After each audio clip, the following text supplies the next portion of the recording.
שלום צופים, היום אני אלמד אתכם ואראה לכם טלפתיה. אני אבקש מהמתנדב לבחור קלף. נגיד אותו. אני אשים אותו כאן ואני אערבב.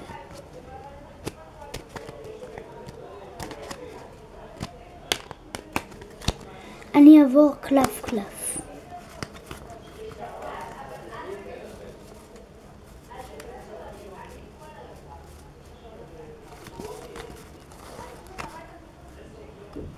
אני חושב שהוא טילטן שחור.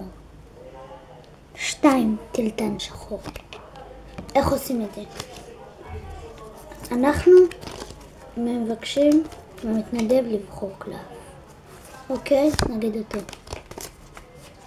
אני אשים אותו בסוף החבילה ואני אקפל את הקלפים.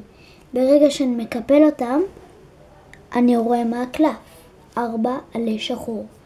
אני אומר לו, אני מערבב.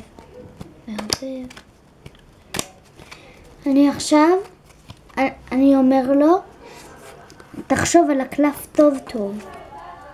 הקלף הוא 4 עלי שחור.